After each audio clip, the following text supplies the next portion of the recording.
Joia. Então, o nosso texto de hoje, né, o nosso texto base, nós temos dois textos para hoje, eu não sei se vocês acabaram lendo os dois, mas o texto base era aquele texto da TI já não importa mais, né, que é um texto do Nicholas Carr, um autor que, na verdade, não é um autor acadêmico, né, ele é um jornalista que trabalha com tecnologia, que discute tecnologia. Ele foi, durante muito tempo,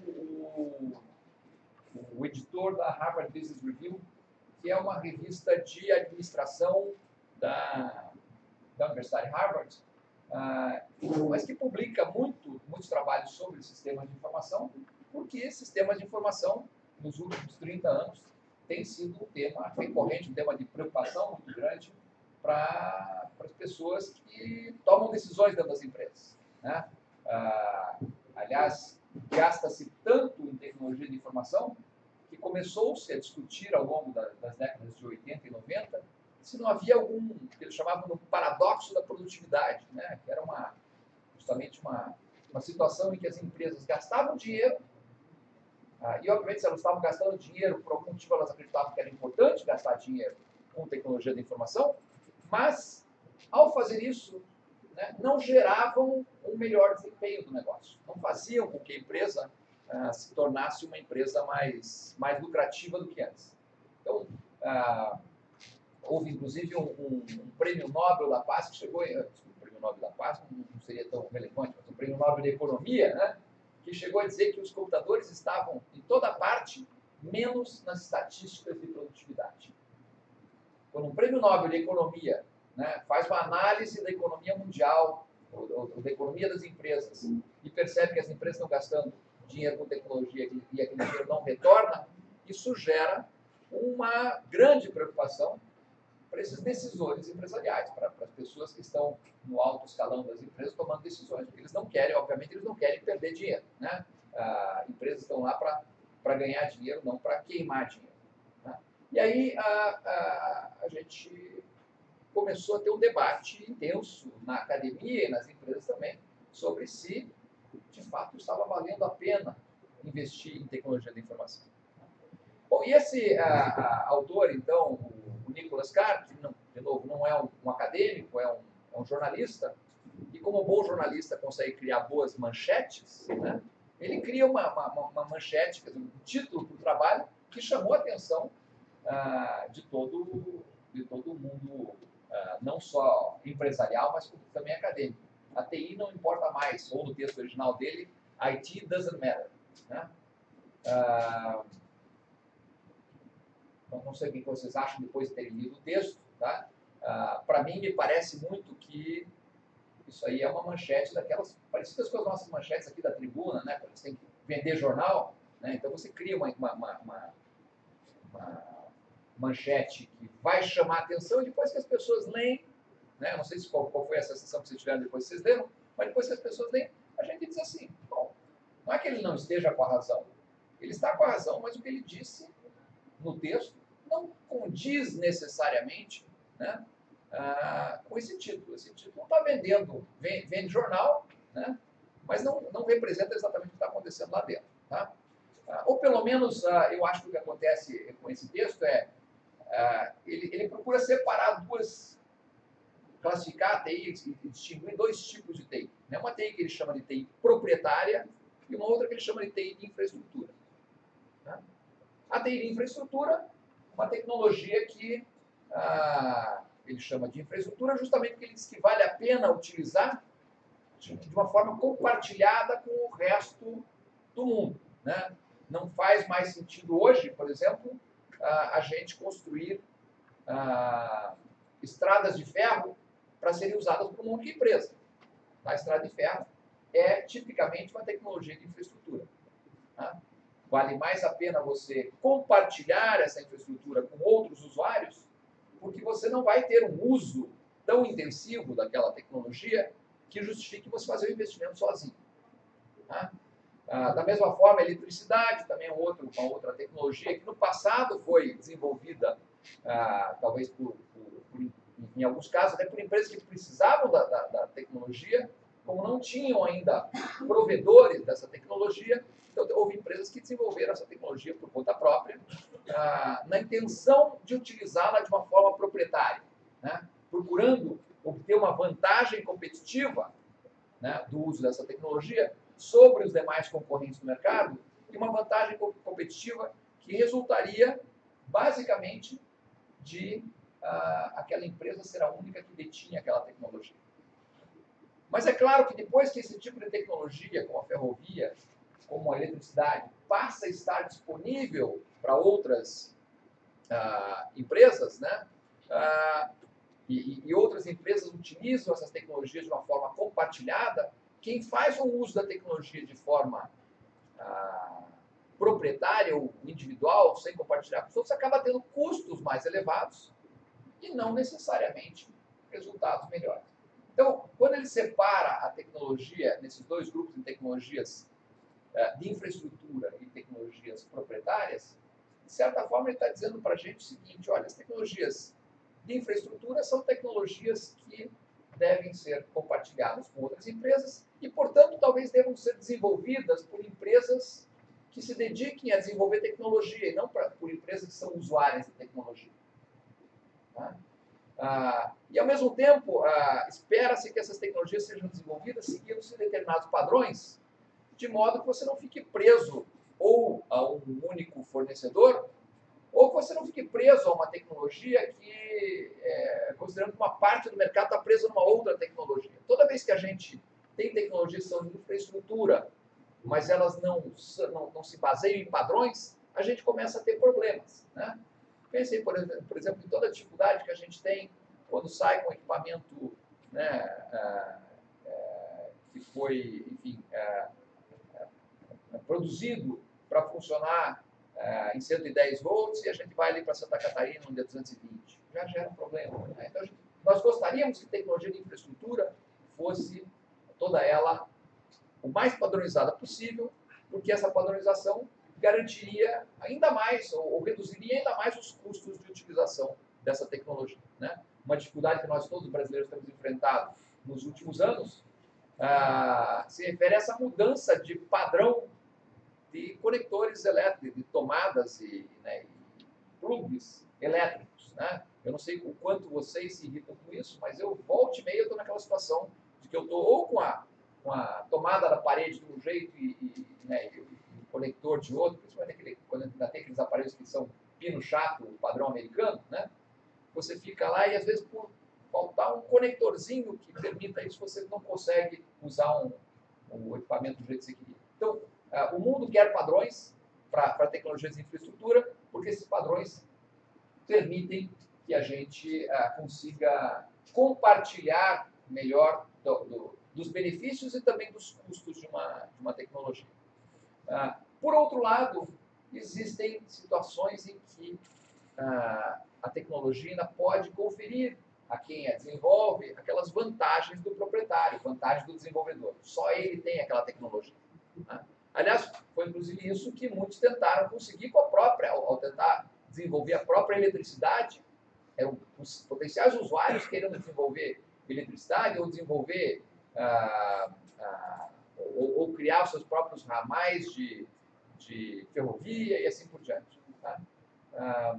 O que o cara alega é que hoje nós estamos numa situação em que a TI está virando infraestrutura em muitos aspectos.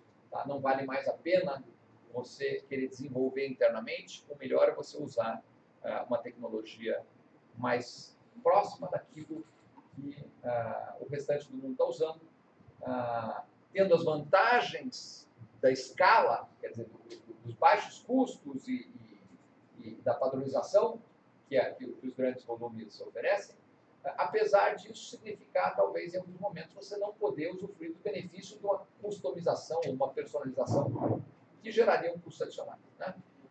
Então, existe a segunda possibilidade de você utilizar uma tecnologia de forma proprietária, desenvolver e utilizar de forma proprietária, mas nesta o cara considera que existe muito risco.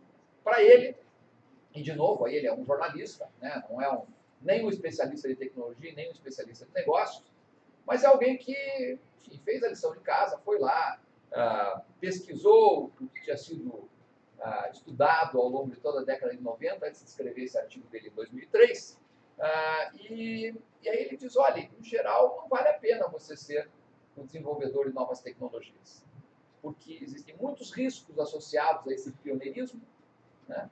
Inclusive aquele risco de você estar desenvolvendo algo que depois vai virar uma tecnologia de infraestrutura, mas no momento em que os próprios usuários ainda não sabem direito o que vão precisar lá na frente, então às vezes você está tendo que gastar um enorme esforço para criar um mercado e lá na frente talvez sejam outros que venham a se beneficiar dele.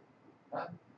Bom, é um ponto de vista, sem dúvida nenhuma, o pioneiro no desenvolvimento de qualquer tecnologia enfrenta aqueles riscos de quem está tentando fazer algo que ninguém fez ainda. Por outro lado, existem benefícios que só estão disponíveis para quem chega lá primeiro. Tá? Então, o que nós talvez tenhamos que, o nosso ponto de discussão aqui, nessa aula de hoje, seja justamente até que ponto vale a pena a gente investir nessas tecnologias proprietárias e aonde que vale a pena a gente, né, ficar mais confortavelmente esperando que padrões sejam desenvolvidos e só adotando esses padrões num segundo momento. Tá? Então essa vai ser a nossa discussão. Nós vamos fazer, daqui a pouco eu já coloquei algumas questões aí no fórum para a gente debater, mas de repente antes disso eu queria ver se não tem uma dúvida ou questão. Diga já. Essa posição é bem interessante, mas... Não é a minha posição, é a posição do CAR, né? Mas ele, de qualquer forma, isso vai empurrando a baixa inovação, pelo menos ponto de vista que eu vejo. Porque se for esperar os outros desenvolver alguma coisa e se todo mundo ficar esperando todo mundo, a inovação acho que não vai acontecer. Não tenha dúvida que a gente teria um nível de inovação maior se todos fossem empurrados a desenvolver o tempo todo, né?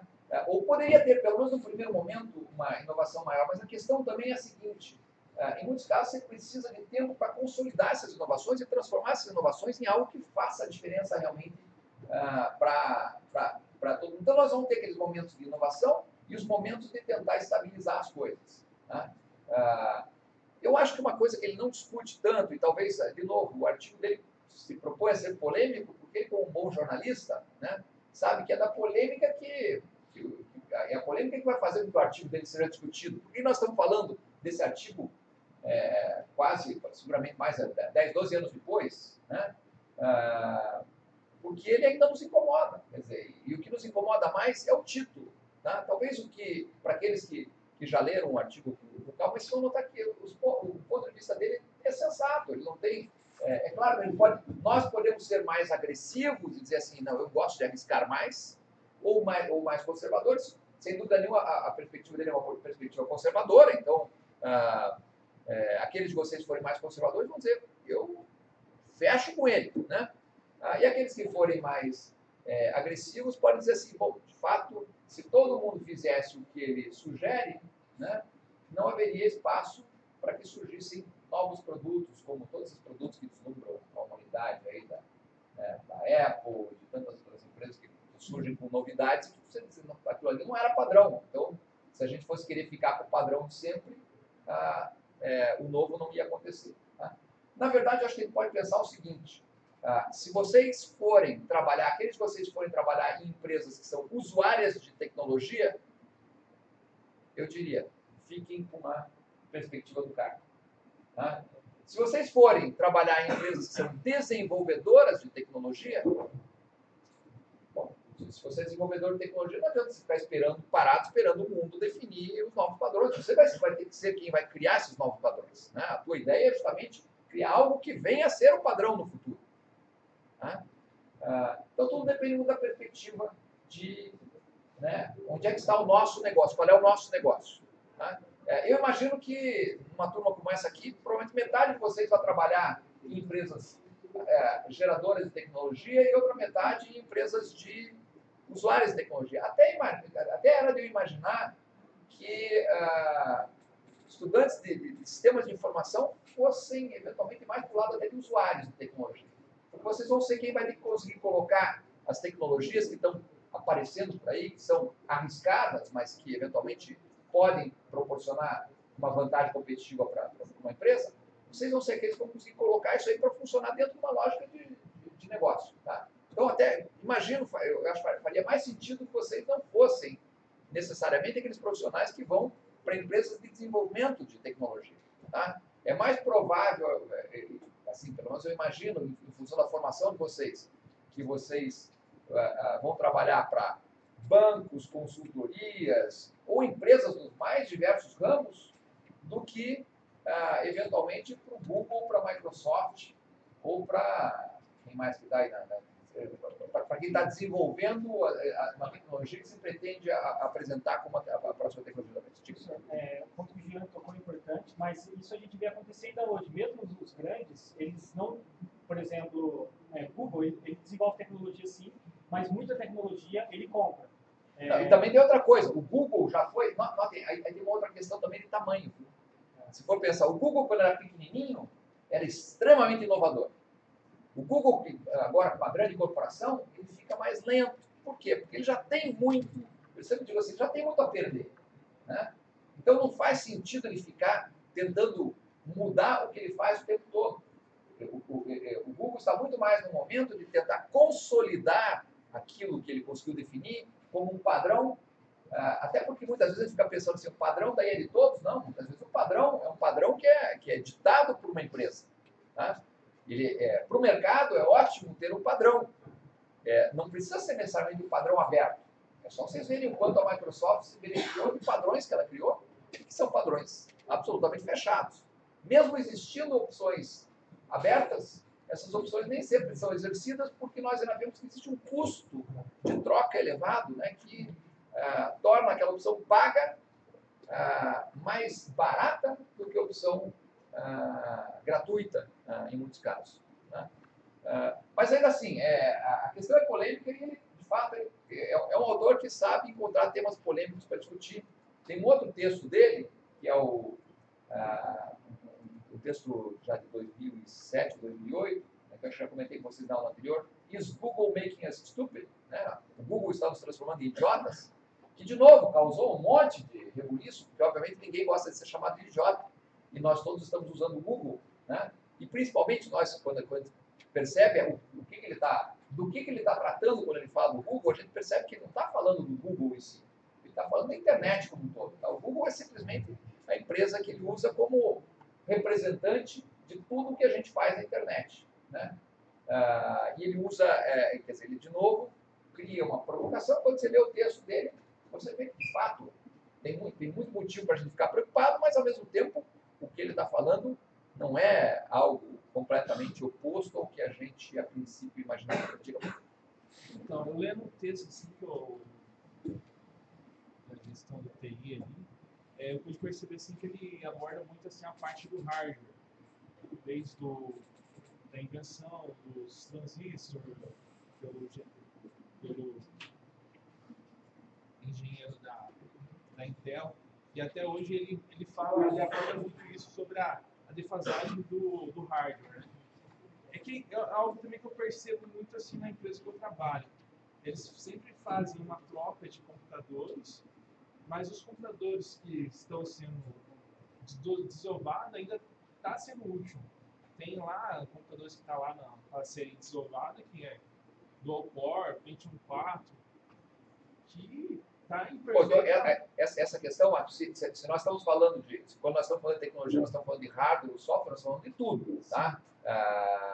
Mas sem dúvida nenhuma, por muito tempo a gente foi levado a perceber hardware e software um sucateando o outro, né? No que muitos aí na indústria chamavam de uma parceria, ainda que velada, e talvez nunca discutida abertamente entre a Microsoft e a Intel. Né? Todo mundo fala em Intel, né? O processador de uma nova máquina permitindo um software mais poderoso, e aí um software mais poderoso chegando de novo para sucatear a máquina. Então, quer dizer, um sucateando o outro o tempo todo e fazendo com que o usuário sempre pensasse, eu preciso de mais. Né? Mas isso aconteceu realmente ao longo de toda a década de 90. Eu acho que o princípio dos anos 2000, a gente ainda via isso, tinha muita empresa que tinha por política, né, trocar de computadores a cada 2 ou 3 anos. Trocava todo o parque instalado porque achava que era mais barato do que supostamente ficar dando manutenção naquilo, ou era mais barato do que o custo de ficar usando uma máquina obsoleta. Mas, na verdade, se a gente for pensar, o que nós fazemos agora e o que nós fazíamos no início da década passada, ou mesmo da década de 90, não é muito diferente em muitos casos. Então, para muitas atividades, talvez ele pudesse estar utilizando máquinas com os processadores e com o software de 15 anos atrás e sendo perfeitamente eficientes naquilo que a gente faz. Tá? Digo isso. Então, só para completar o que ele falou ali, eu percebi no texto também que ele dá uma postura bem conservadora. Até as dicas que ele dá é para gastar menos e esperar mais. Então, não tratando de empresas de inovação, de criação de tecnologia, mas empresas normais, assim, ramo de transporte, etc. Ele diz para você não gastar na questão de renovação ou na questão de automação de processos. Por exemplo, eu tenho meu custo, porque sempre a gente vê alguns autores, até outras matérias, falar custo com TI a gente trata como investimento e não como gasto. Aí ele acaba tratando mais como gasto. Nós temos que entender o seguinte, a visão de alguém da área de tecnologia tende a ser isso é investimento, né? Você precisa fazer de qualquer forma. Tá? Você veja, os vendedores de software vendem soluções, é que nós já dissemos. Você pode não saber qual é o problema, né? Ter definido qual é o problema ainda, mas o cara já está te vendendo uma solução. Tá? Então, do ponto de vista do vendedor de tecnologia, ele sempre vai apresentar a questão como sendo, olha, essa nova tecnologia é absolutamente essencial para se fazer negócios. Né? Tem uma frase do Henry Ford, que, tudo bem, já faz 100 anos, né? Mas ainda assim, que está muito ligada à forma como nós percebemos tecnologia. Né? O Henry Ford dizia assim, se você se você poderia comprar uma máquina e não compra para fazer uma economia, você paga por ela sem ter o benefício de usá-la. Em outras palavras, ele estava dizendo, sempre, acho que é uma coisa mais ou menos assim, tá? Não ficou exatamente do jeito que ele falou, mas basicamente, se você hesitar, se ficar na dúvida se compra ou não compra uma máquina, compre. Se você não comprar, você vai pagar por ela, mas não vai ter vai pagar no sentido que você não vai conseguir ser tão eficiente quanto se tivesse a máquina, né? E não vai ter o uso dela. Eu acho que nós estamos num momento em que a gente talvez tenha que ser um pouquinho mais conservador. Tá? Nem sempre a gente precisa de mais tecnologia para conseguir fazer as coisas. Até porque, em muitos casos, né, o gargalo, e a gente sempre tem que pensar em qualquer processo produtivo, a gente tem que pensar que existe uma parte do processo que é mais lenta. E a parte mais lenta do processo que determina a velocidade do processo como um todo. Não adianta você ter, às vezes, uma máquina que é muito rápida e que gera um montão de o que quer que seja, produto, informação, né? E aí aquilo aí cai num outro ponto do processo que trata aquilo a conta-gotas. A gente deve sempre estar trabalhando no gargalo, né? na parte do processo que é mais lenta e que, portanto, precisa de algum tipo de, ou precisa ser trabalhada para conseguir melhorar o fluxo. Né? Em muitos casos, o gargalo é o ser humano. Nós somos mais lentos em tentar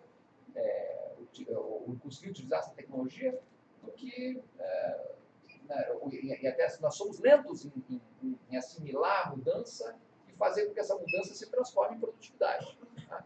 Então, eu diria o seguinte, na verdade, o bacana do texto é justamente gerar essa polêmica, gerar o debate, tá? E como normalmente acontece quando a gente vai em tomada de decisão, né, em administração, a gente não tem só duas possibilidades, ou um extremo ou outro. Não é uma decisão, nada é binário. Né?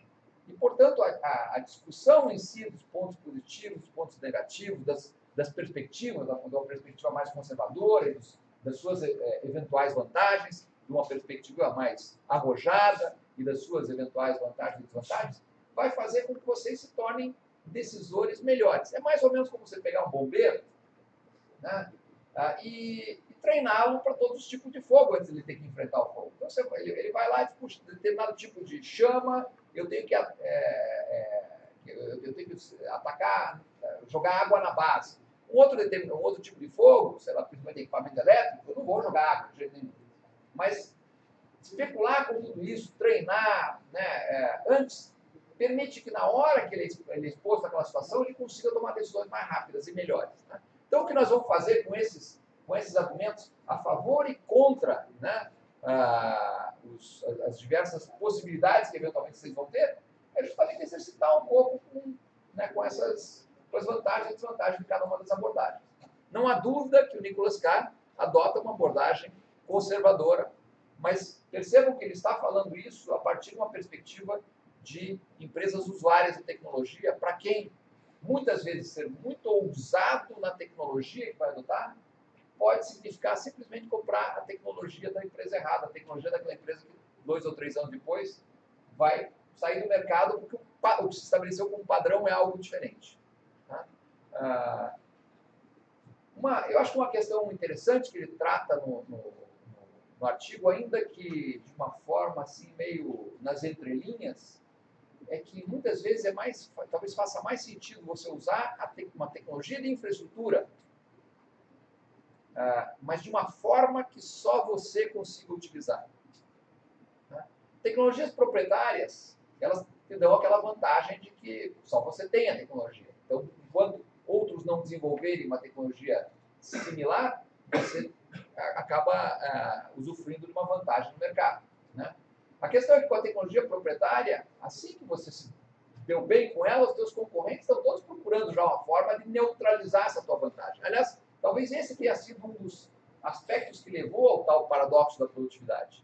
As empresas estavam todas buscando usar a tecnologia para melhorar a sua eficiência, para melhorar o seu desempenho.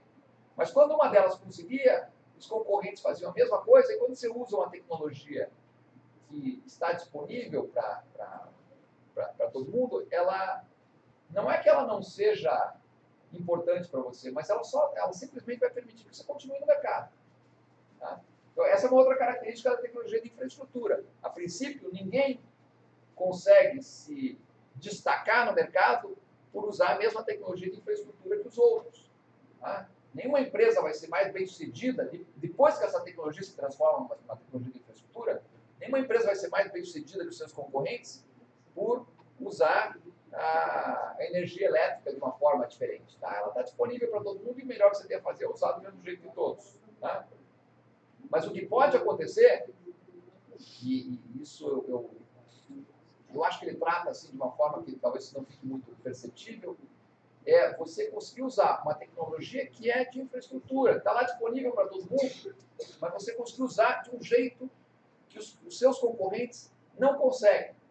E daí você vai dizer, mas se é de infraestrutura e está disponível para todo mundo, por que é que os meus concorrentes não vão conseguir usar de uma forma a neutralizar a vantagem que eu estou obtendo a partir da utilização dessa tecnologia? Né? Em geral, vai ser porque alguma característica da cultura da organização, da estrutura da organização, não permite que isso aconteça. Tá? Para mim, o melhor exemplo disso, embora seja uma empresa que já perdeu um pouco do seu glamour, né, foi a forma como a Dell se apresentou ao mercado, usando uma tecnologia que, bom, seguramente não era proprietária. Tá? Primeiro a tecnologia do 0800 para telefone, depois a tecnologia da internet, para permitir que eles vendessem computadores como se fossem um produto de encomenda, né? Transformar o que era um produto de prateleira, um produto que você tinha numa loja à disposição dos clientes, transformar isso aí num produto de encomenda. A Dell conseguiu fazer isso usando tecnologia que estava disponível para todo mundo. A IBM, a Compaq e a HP, que eram os principais concorrentes, tiveram uma dificuldade enorme de concorrer com a Dell nessa nova abordagem de negócio. Por quê? Porque eles já tradicionalmente vendiam seus computadores em lojas de informática. E se eles começassem a vender os computadores de uma forma agressiva pela internet, as lojas, os parceiros de negócio deles, rapidamente iam chegar para eles e dizer, vem cá, você decide se vende pelos canais tradicionais ou se você vai querer inovar. Né? E inovar, nesse caso, significa abrir mão de 100% da sua forma tradicional de vender para vender para aquele 1% que está começando a comprar pela internet. Então, percebam que, nesse caso, a Dell conseguiu usar uma tecnologia que era de infraestrutura de uma maneira proprietária. Né? Essa eu acho que é uma grande sacada. É muito difícil fazer isso. Não depende só de competência, depende de competência, sorte, estar no lugar certo, na hora certa, né? Com a empresa estruturada da forma correta também. Tá? O Dell teve a vantagem dele principal foi que ele começou a estruturar a empresa dele no momento em que essas tecnologias começaram a estar disponíveis. As tecnologias, eu digo, de venda direta. Né? As outras empresas já estavam lá há muito tempo, e aí a própria trajetória de sucesso do passado acaba virando um trilho que impede a empresa de sair numa direção diferente quando o mercado muda. Vai, diga. Uma empresa que eu tenho acompanhado há muito tempo, que é a Microsoft, ela é uma empresa que desenvolve tecnologia. Só que não tem ela perdeu o espaço em questão de ferramenta, software, Mas é a mesma coisa que eu estava dizendo, Jean, do Google. Tá? Num primeiro momento, toda empresa tende, ou pelo menos empresas pequenas, tendem a ser muito arrojadas, serem desenvolvedoras de coisas novas. Por quê? Até porque uma lógica meio talibã, assim, meio de guerrilha, né? Elas não têm nada a perder. Elas são as novas, elas só têm a ganhar se elas conseguirem fazer de uma forma diferente. E da forma tradicional já tem gente consolidada fazendo. Então, tá? só que é o seguinte, só completando, a Microsoft ficou em baixa um bom tempo, só que a grande sacada deles foi desenvolver tecnologia nova, foi integrar essa tecnologia junto com as ferramentas deles. Por exemplo, hoje você pode trabalhar com outros bancos de dados junto com a linguagem deles, que é o C Sharp, eles tratando de linguagem de ferramenta de desenvolvimento. Hoje a Microsoft está bem na foto porque ela consegue fazer deploy de outras tecnologias para a nuvem, você consegue trabalhar com bancos de dados demarcados com o C Sharp, que é a tecnologia dela. Então, eu acho que ela entrou bem no meio termo do que o autor diz desse. Tem um texto que a gente vai ler numa das próximas aulas, eu acho que é o texto do Venkatrama, um professor nos Estados Unidos, mas um indiano, que já na década de 90 ele falava em vários estágios de informatização das empresas. Né? E ele diz lá que as empresas, a parte mais fácil da informatização é quando você vai informatizar um posto de trabalho. Tá? Como eu diria assim, um lugar onde uma pessoa trabalha, ou um departamento, porque ali você tem que ir lá e perguntar e conversar apenas com aquelas pessoas, com aquele grupo, você elicita os requisitos deles, atende aqueles requisitos e está resolvido. Né? Mas as coisas vão se sofisticando, vão ficando mais difíceis, à medida que você tem que integrar com outros departamentos, e depois quando você começa a tentar integrar o seu negócio com outras empresas. Tá? E depois ainda, quando você começa tendo essa possibilidade de integrar com outras empresas, também perceber que existem formas mais flexíveis de se integrar com as outras empresas que permitem que você esteja sempre acompanhado dos melhores. E depois, formas de você se integrar com outras empresas que fazem com que você, inclusive, perceba que o que você faz, ou parte do que você faz, não faz sentido. Né? Agora, quanto mais você vai subindo nessa escalinha, mais difícil é, porque a hora que você percebe que tem coisa que você faz internamente na sua empresa que não faz sentido, é mais ou menos como você dizer para uma pessoa, olha, você tem que cortar esse teu braço, porque esse teu braço não funciona. Corta ele e põe um outro aí. Né? Então, a Microsoft é uma dessas poucas empresas que a gente pode até dar como exemplo de empresa que, de tempos em tempos, consegue, inclusive, mudar o escopo de negócio dela. Né? Mas, mesmo assim, ela tem dificuldade em fazer isso. Tá? Não é fácil para uma empresa que sempre vendeu pacote de Office para funcionar em computador de mesa, de repente, perceber que o mundo foi na direção da nuvem. A Microsoft demorou para ir para a nuvem. Né? Por quê? Porque o negócio dela todo é mais ou menos a dificuldade que a IBM e a HP tinham de vender computador na internet. Se ela tem um negócio todo voltado para uma outra realidade, né, mudar esse negócio é sempre um relativo salto no escuro. A Microsoft já deu outros saltos assim no passado, então ela é uma empresa que demonstra que tem essa capacidade de mudar, inclusive, o escopo do seu próprio negócio. Né? Coisa que não... Né, mas nós, como disse, é difícil para ele. Ir para a nuvem significa mudar radicalmente. Significa, não dá para vender pacote Office, né, para usar em PC. Né? Mas vocês perceberam, de repente não vai ter nem PC mais aí no futuro próximo. Então, de fato, a Microsoft parece conseguir ser ousada nos momentos em que ela precisa ser ousada. Mas isso é uma coisa difícil para a empresa grande. Tá? Depois que uma empresa ganhou mercado, a ideia dela é tentar se consolidar, ela se torna muito mais conservadora, né? Nós discutimos na primeira aula aqui o caso da Kodak, por exemplo, né? Que é uma empresa que teve um negócio de fotografia por 100 anos, praticamente. Todo o século XX foi de Kodak como empresa, como a líder do mercado de fotografia. E ela foi uma das desenvolvedoras da tecnologia da fotografia digital também, e ainda assim não conseguiu dar esse próximo passo, que foi dizer assim, eu vou esquecer o meu passado de sucesso lá com a fotografia tradicional e vou abraçar esse novo mercado. Ela não conseguiu fazer isso porque ela estava muito presa, né, nos ativos que ela tinha, que estavam ainda associados àquela tecnologia anterior. Isso é uma das coisas complicadas e é uma das grandes dificuldades que tem empresas que trabalham com tecnologias proprietárias e saber qual é a hora de abandonar o próprio barco, né, e pular para um outro. Né? É difícil. Gente, eu coloquei uma série de questões lá no Moodle, né? Vamos tentar dar uma olhada nelas, até porque eu não quero que esse vídeo fique muito longo, porque senão depois eu for colocar na hora, eu vou colocar lá no YouTube e fica 2 horas só para colocar no ar, e aí vocês não conseguem ver ele também, porque ele é grande demais.